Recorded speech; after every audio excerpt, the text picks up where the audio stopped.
was a long time before I even thought that I'd ever amount to anything. And by anything, I mean something, of course.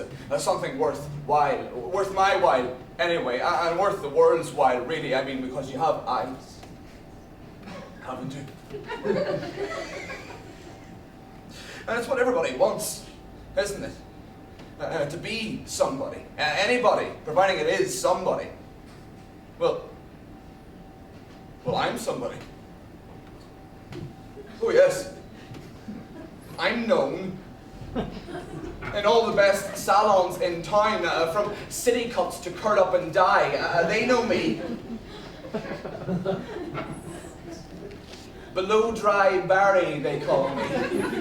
That's not my real name, of course. I was telling Mother about it the other day. Don't think she got it. You were born with a name, she kept saying. I mean, it might have seemed churlish to point out to the old dear that I was not born, ready, labelled, but how else is she supposed to learn? I was born imbued with several things, Mother. I began after letting her sound off in between mouthfuls of cream of tomato. You can count chronic asthma and original sin for starters. But it's important to make light when castigating Mother, otherwise she will take it to heart. But I asserted that I was in no way born pre-nomenclatured. Mother retorted that she'd clature me if I wasn't careful, but she didn't mean it. She knows what nomenclature means. Clever woman, hence yours truly. She did throw a shoe at me. Shot putting started at the 1973 Glenarm Junior Olympiad. Never leaves you, she says. Unlike some men, she says. But that's just her little joke, I think.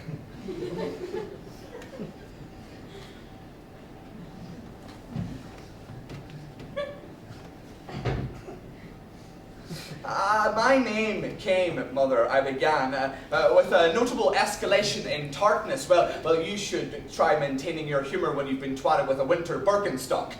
My name came somewhere between your eviction of me from your womb and your eviction of that sperm donor you used to go on about. You know, the one with my nose, but not my name. I got her there. She always goes into a fug when I talk about her.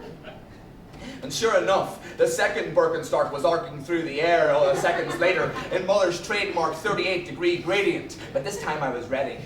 As I ducked, I made light. You and your lesbian flip-flops, Mother. If you're not careful, you'll lose those, chucking them about the place. And then where would your arches be? And we both laughed. Because her arches would still be on her feet, of course.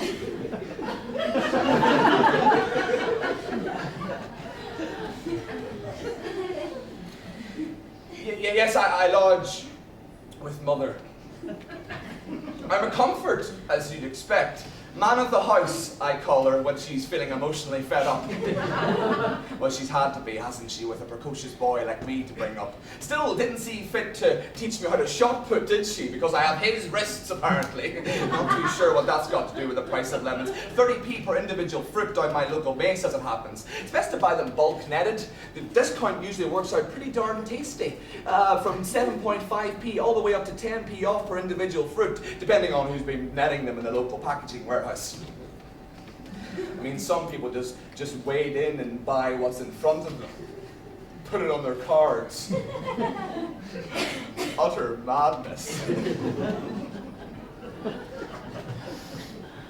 But it's as depressingly inevitable these days as another Stephen Fry tweet, isn't it? Bam! You weren't expecting that, were you? No, I'm not afraid to flirt with ridicule and kick taboo. Show of hands, how many people here are a fan of Mr. Stephen Fry's tweets? Now, riddle me this. How many of you would actually be prepared to actually take a satirical pop at the actual Mr. Stephen Fry like what I did just there? Thought not. He's practically untouchable, isn't he? Like a tweeting Capone. It's not appropriate to have a go at our national treasure. It's downright rude, treasonous, even deliciously satirical. Certainly guilty as charged, Your Honour, on all counts.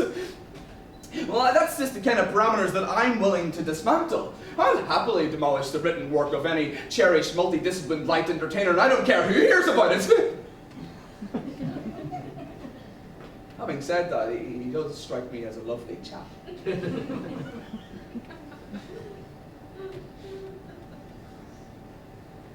Mother thinks I'm staggering, you know. It's probably because I'm so, what's the word? Like a thermometer? Mercurial, that's the one. I'm like a streak of mercury in a heated room, a bugger to shift my ideas, that is.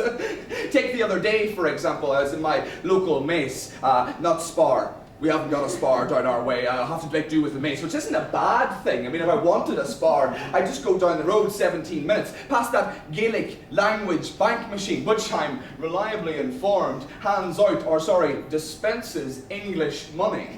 I won't use the I word. It's pandering.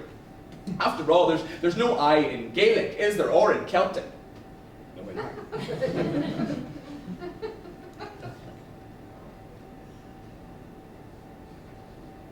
There's no I in Celt, is there? Or in Gael? No, sir. And might I add, no, sir, render.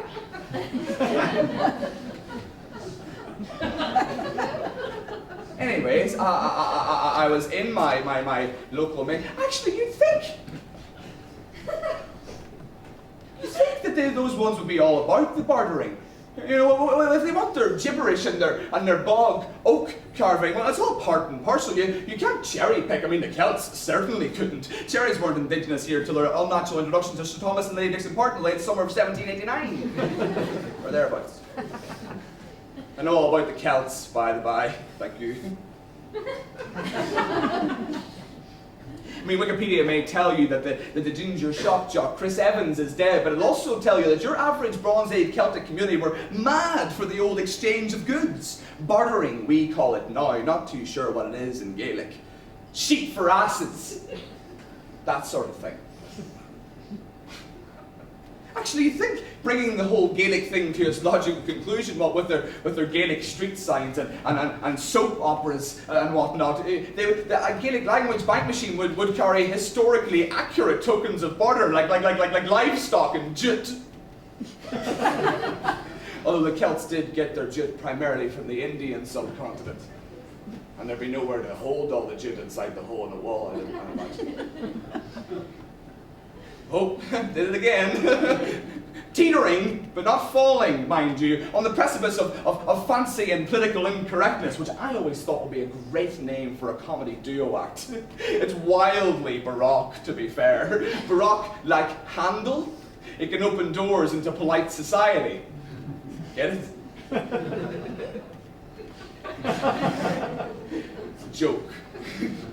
I'm thinking of adding it to my list of jokes for lonely aesthetes. It's a book I'm thinking of writing in my more polymathic moments. I imagine it's a book and a stand-up comedy act. I can just imagine the chuckles now.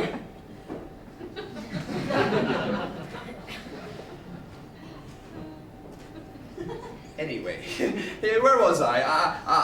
Yes, my local mace. Just after 1:14 p.m. on the dot, after the second and final milk delivery of the day. A good tip about your average 7-Eleven. The most fortuitous, timely times, if you will, to go in, the sweet spots, if you pardon my term of whimsy, is 1 to 1:45 p.m.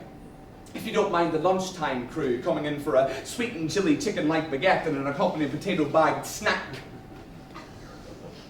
Clear the place out of the Guardian too, I've noticed. At least they do on my mace, anyway.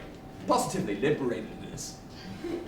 Don't know who they're hiring in those offices. I mean, back in the day, your average Jiminy Jumpstart was happy with a copy of The Sun and a couple of bacon baps. I mean, it's a pretty pass when your average suit and tie Tommy is reading The Guardian. Heads full of dreams, these young people. I blame the boom and the bust. Everyone thinks they have the answer now, don't they? Weren't too noisy when they're buying their big TVs and fancy jeans, were they? Surprised our banks have lasted so long with idiots like that opening up accounts. I mean, I'm surprised that our moneylenders have been so tolerant with the Mahoning minis up until now. I mean, they've cleared us all out.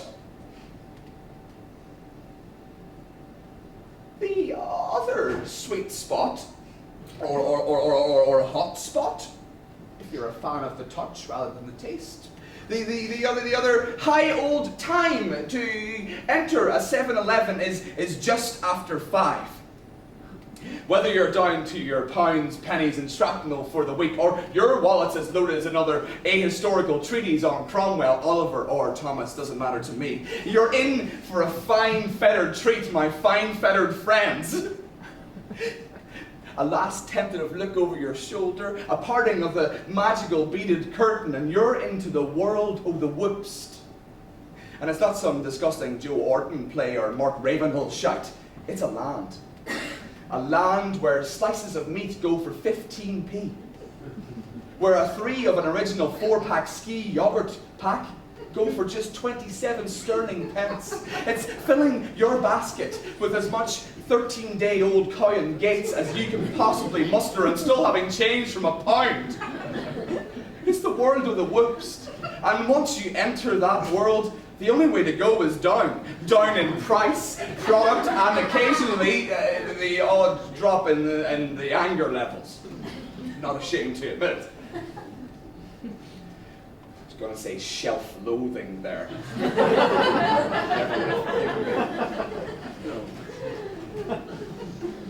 Whoopst food, by the by, you should make it known to yourself, is the out-of-date, shop-damaged, generally down-at-heel eats that a supermarket might discount in order to clear their shelves, and I dare say their consciences.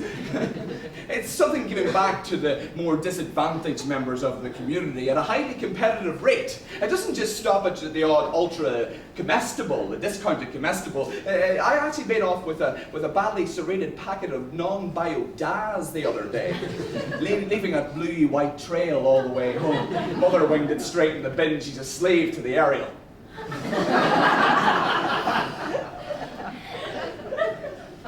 Anyway, where was I? Yes, the mess. It was turning 5:20 p.m. and the milk fridge was being cleared out of that day's movies. That's what I call the milk. The semi and the full-on mind that they rack up like pasteurized clockwork every week on the dot. Anyways, I was in the mace and I've spotted a shop-shaped Snackajack's 6-pack. That's mine, thinks I. Some fly-by-night in a t-shirt in September, for crying out loud, has spotted them too. Now, I'm all right for a right royal ding-dong, but I'm not saying that the Snackajacks are mine by right, but in terms of propriety and loyalty to that mace. I mean, when you've reinvested as much of your disability living allowance and yes, I'll say it, love, back into the community vis-a-vis that mace. All I'm saying is there's an unwritten code, moral code. I mean, it's unwritten, certainly, unspoken, granted, but there you have it. I mean, I was there when it was just old fella Clifford's and only 9 to 5:30 bloody part-timer, and he never whoopsed either. No, one bin fits all bugger that he was. I've seen all the changes. The expanded fridges, the expansion into hair grip, sellotape and paracetamol, the hot sandwich counter, which in fact did turn out okay in the end. Not all my harbingers of doom were... Harbs of doom. Harbingers... What's the verb version of harbinger? What is a harbinge? Anyway, for the sake of fun. Anyways, back to the floor, and the Snackajacks, and the wee shyster in the t-shirt. Now, I know that young Peter, the young work experience student, he'll give me a pas deux in the matter, but he's not on till this evening. So it's a tussle of wills for the Snackajacks. Our t-shirted villain eyeballs me, and then them, then me, then them again. We're both running like those old homo sex queens used to. You know, we don't want to seem like we're in a rush, but it's obvious. It's a brisk walk to the death. So I get this sudden urge, this surge of who the heck are you little upstart? Like when you get laughed at just for walking past the school gates every day, or when you get to the bus stop and the bus pulls off and you're running alongside for a little minute, he's not even looking at you, like this hooray thinks that he can come in here and I'm nothing. Because like I said, a temporary spasm. I am something. Aren't I? I mean, how many nobodies do you know that get to tweet christening Guru Murthy? None, that's how many.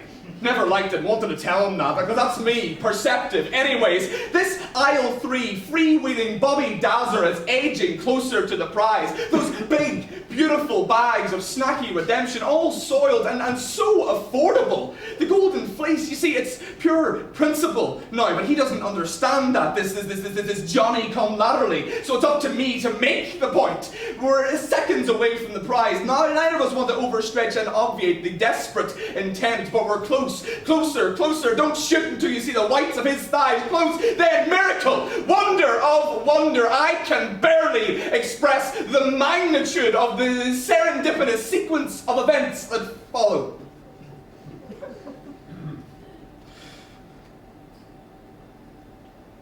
Which is lucky, as my brief, no, not my pants, cheeky, my legal eagle has told me to keep stum about it all until it goes to trial. Trial, that's a bleeding understatement. It's more like the 12 bloomin' labours of Hercules.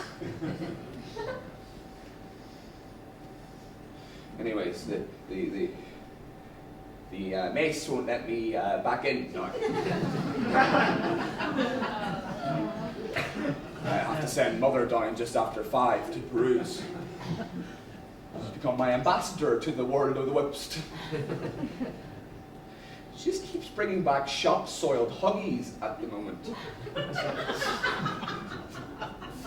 She'll get it right eventually, though. With a little tweaking. A few more sausage suppers. I keep telling her to stop throwing her Birkenstocks. She'll lose them if she's not careful. And then where would either of us be?